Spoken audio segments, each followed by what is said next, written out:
नमस्कार। आपको यह बताते हुए मुझे अत्यंत प्रसन्नता हो रही है कि इस बार हम आयुर्वेद दिवस न केवल देश में बल्कि 100 से अधिक देशों में भी मना रहे हैं। यह समूचे आयुर्वेद जगत के लिए गर्व और प्रसन्नता की बात है। यह वास्तविकता है कि आज आयुर्वेद की पहुंच समग्र दुनिया तक हो रही है। पिछले कुछ वर्षों में आयुष पद्धतियों के प्रति विश्व की रुचि बढ़ी है और यह इनकी समग्र स्वास्थ्य के प्रति होलिस्टिक अप्रोच का स्पष्ट प्रमाण है। माननीय प्रधानमंत्री श्री नरेंद्र मोदी जी के मार्गदर्शन से 2016 से धन्वंतरि जयंती पर आयुर्वेद दिवस मनाया जा रहा है। इस बार हम 10 नवंबर को इसका आयोजन कर रहे हैं और प्रमुख कार्यक्रम हरियाणा के पंचकुला में हो रहा है। भारत की G20 की अध्यक्षता की थीम वसुधैव कुटुंबकम, वन अर्थ वन फैमिली से प्रेरित होकर हमने इस बार के आयुर्वेद दिवस की मुख्य थीम रखी है समग्र स्वास्थ्य के लिए आयुर्वेद, यानी आयुर्वेद फॉर वन हेल्थ। और इसकी टैगलाइन है हर दिन हर किसी के लिए आयुर्वेद। इसका स्पष्ट फोकस है मानव, वनस्पति जगत और पर्यावरण की परस्पर पूरकता को पुष्ट करना। वन हेल्थ की यह अवधारणा कोई नई बात नहीं है। यह भारत के प्राचीन दर्शन से गहरे से जुड़ी हुई है। हमारे प्राचीन आयुर्वेदाचार्य महर्षि चरक ने कहा है, जो कुछ भी बाहर ब्रह्मांड में है वह सब मानव शरीर में भी है।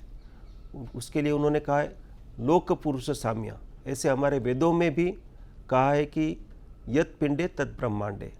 आयुर्वेद की विशेषता है कि यह हर व्यक्ति के लिए स्वास्थ्य के बारे में अलग से विचार करता है, उसकी प्रकृति के अनुसार और उसकी प्रकृति की समग्रता पर ध्यान देता है और साथ ही यह प्रमाण आधारित है। आयुर्वेद ने हमेशा समग्र दृष्टि की बात की है, जिसमें जैव विविधता का सम्मान करते हुए उसके संवहन और संरक्षण पर पूरा ध्यान रहा है। इसी को हम sustainable use of rich biodiversity कहते हैं। मानव ही नहीं, आयुर्वेद ने पशुओं और वृक्षों के स्वास्थ्य की भी चिंता करी है। इन्हीं सब बातों को ध्यान में रखकर 8वें आयुर्वेद दिवस की थीम समग्र स्वास्थ्य के लिए आयुर्वेद के अंतर्गत 3 आयामों पर विशेष जोर है। किसानों के लिए आयुर्वेद, आयुर्वेद फॉर फार्मर्स, छात्रों के लिए आयुर्वेद, आयुर्वेद फॉर स्टूडेंट्स, जन स्वास्थ्य के लिए Ayurveda, Ayurveda for public health.